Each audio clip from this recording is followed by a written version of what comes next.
Halo Malaysia, terima kasih kerana sudah menonton video-video berita-berita terkini daripada channel ini.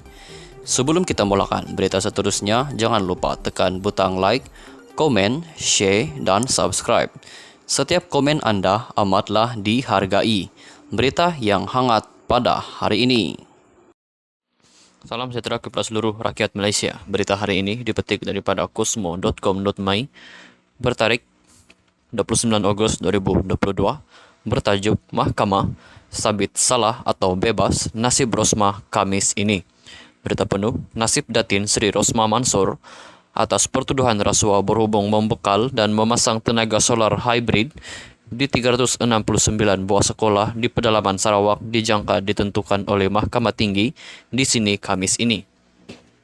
Keputusan sama ada Rosmah disabitkan atau tidak atas pertuduhan rasuah itu akan diputuskan oleh Hakim Mohamed Zaini Mazlan yang sebelum ini telah selesai mendengar keterangan semua saksi pendakwaan dan pembelaan. Pada hari tersebut, isteri kepada bekas Perdana Menteri tersebut bakal menjadi tumpuan negara kerana apa sahaja keputusan dan alasan penghakiman yang diumumkan oleh hakim berkenaan akan membawa impak yang besar terhadap beliau. Sebelum ini, pada 12 Mei lalu, Hakim Mohamed Zaini Mazlan memutuskan untuk memberikan keputusannya pada 7 Julai lalu, bagaimanapun tarikh berkenaan dilapangkan dan dijadualkan semula. Pada 11 Disember 2020, pihak pendakwaan menutup kesnya selepas memanggil 23 saksi termasuk bekas pegawai khas Rosmah iaitu Datuk Rizal Mansor, bekas Menteri Pendidikan Datuk Seri Madzhir Khalid dan Ketua Setiausaha Kementerian Pendidikan ketika itu Tan Sri Madinah Mohamed. Kemudian pada 18 Februari 2021, Rosmah diarah membela diri atas 3 pertuduhan rasuah tersebut selepas mahkamah mendapati pihak pendakwaan berjaya menimbulkan prima facie terhadap ketiga-tiga pertuduhan itu. Pada peringkat bela diri itu, seramai 2 saksi iaitu bekas pegawai khas di bahagian First Lady of Malaysia, Jabatan Perdana Menteri JPM, Datuk Seri Siti Azizah Sheikh Abod dan Rosmah sendiri memberi keterangan dan pembelaan menutupnya kesnya pada 23 Februari lalu.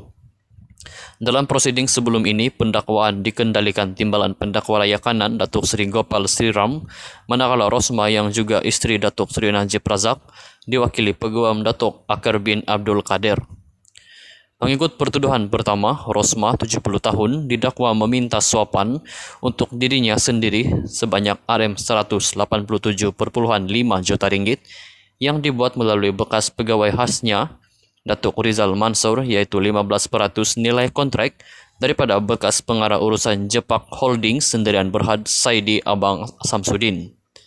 Wang berkenaan sebagai upah membantu Jepak Holdings mendapatkan projek dikenali sebagai projek bersepadu sistem solar, fotovoltaik, PV, hybrid dan penyelenggaraan serta operasi genset diesel bagi 369 buah sekolah luar bandar di Sarawak bernilai RM1.25 bilion ringgit secara rundingan terus daripada Kementerian Pendidikan. Bagi pertuduhan kedua, beliau didakwa menerima rasuah berjumlah RM1.5 juta ringgit daripada Saidi sebagai upah membantu Jepak Holdings mendapatkan projek itu di nombor 11 Jalan Langgak Duta, Taman Duta pada 7 September 2017. Rosmah didakwa mengikut Seksyen 16(e) Akta Suruhanjaya Pencegahan Rasuah Malaysia 2009 dan boleh dihukum di bawah Seksyen 24(1) Akta yang sama. Sabit kesalahan, ia memperuntukkan hukuman penjara maksimum 20 tahun dan denda tidak kurang 5 kali ganda jumlah atau nilai suapan atau RM10.000 mengikut manah yang lebih tinggi. Bagi pertuduhan ketiga, Rosmah didakwa menerima suapan RM5 juta ringgit daripada Saidi menerusi Rizal kerana membantu Jepak Holdings mendapatkan projek serupa di tempat yang sama di Jalan Langgak Duta. Sekian saja berita untuk hari ini. Kita jumpa lagi di video yang seterusnya. Stay safe, stay healthy, bye-bye. Salam sejahtera kepada seluruh rakyat Malaysia. Berita hari ini dipetik daripada kosmo.com.my bertarik 29 Ogos 2022 bertajuk Mahkamah sabit salah atau bebas nasib Rosmah Kamis ini. Berita penuh, nasib Datin Sri Rosmah Mansor atas pertuduhan rasuah berhubung membekal dan memasang tenaga solar hybrid di 369 buah sekolah di pedalaman Sarawak dijangka ditentukan oleh Mahkamah Tinggi di sini Kamis ini. Keputusan sama ada Rosmah disabitkan atau tidak atas pertuduhan rasuah itu akan diputuskan oleh Hakim Mohamed Zaini Mazlan yang sebelum ini telah selesai mendengar keterangan semua saksi pendakwaan dan pembelaan. Pada hari tersebut, isteri kepada bekas Perdana Menteri tersebut bakal menjadi tumpuan negara kerana apa sahaja keputusan dan alasan penghakiman yang diumumkan oleh hakim berkenaan akan membawa impak yang besar terhadap beliau. Sebelum ini, pada 12 Mei lalu, Hakim Mohamed Zaini Mazlan memutuskan untuk memberikan keputusannya pada 7 Julai lalu, bagaimanapun tarikh berkenaan dilapangkan dan dijadwalkan semula. Pada 11 Disember 2020, pihak pendakwaan menutup kesnya selepas memanggil 23 saksi termasuk bekas pegawai khas Rosmah, yaitu Datuk Rizal Mansor, bekas Menteri Pendidikan Datuk Seri Madzir Khalid dan Ketua Setiausaha Kementerian Pendidikan ketika itu, Tan Sri Madinah Mohamed. Kemudian, pada 18 Februari 2021, Rosmah diarah membela diri atas 3 pertuduhan rasuah tersebut selepas mahkamah mendapati pihak pendakwaan berjaya menimbulkan prima facie terhadap ketiga-tiga pertuduhan itu. Pada peringkat bela diri itu, seramai 2 saksi, yaitu bekas pegawai khas di bahagian First Lady of Malaysia, Jabatan Perdana Menteri JPM, Datuk Seri Siti Azizah Sheikh Abod, dan Rosmah sendiri memberi keterangan dan pembelaan menutupnya kesnya pada 23 Februari lalu. Dalam prosiding sebelum ini, pendakwaan dikendalikan Timbalan Pendakwa Raya Kanan Datuk Seri Gopal Sriram, manakala Rosmah yang juga isteri Datuk Seri Najib Razak diwakili Peguam Datuk Akar bin Abdul Kadir. Mengikut pertuduhan pertama, Rosmah 70 tahun didakwa meminta suapan untuk dirinya sendiri sebanyak RM187.5 juta ringgit yang dibuat melalui bekas pegawai khasnya Datuk Rizal Mansor, yaitu 15% nilai kontrak daripada bekas pengarah urusan Jepak Holdings Sendirian Berhad Saidi Abang Samsudin.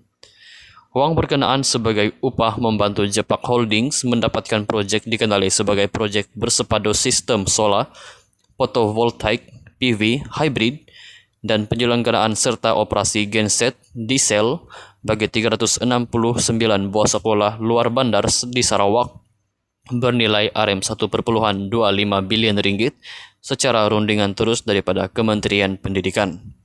Bagi pertuduhan kedua, beliau didakwa menerima rasuah berjumlah RM1.5 juta ringgit daripada Saidi sebagai upah membantu Jepak Holdings mendapatkan projek itu di nombor 11 Jalan Langgak Duta, Taman Duta pada 7 September 2017. Rosmah didakwa mengikut Seksyen 16(e) Akta Suruhanjaya Pencegahan Rasuah Malaysia 2009 dan boleh dihukum di bawah Seksyen 24(1) Akta yang sama. Sabit kesalahan, ia memperuntukkan hukuman penjara maksimum 20 tahun dan denda tidak kurang 5 kali ganda jumlah atau nilai suapan atau RM10.000 mengikut manah yang lebih tinggi. Bagi pertuduhan ketiga, Rosmah didakwa menerima suapan RM5 juta ringgit daripada Saidi menerusi Rizal kerana membantu Jepak Holdings mendapatkan projek serupa di tempat yang sama di Jalan Langgak Duta. Sekian saja berita untuk hari ini. Kita jumpa lagi di video yang seterusnya. Stay safe, stay healthy, bye-bye.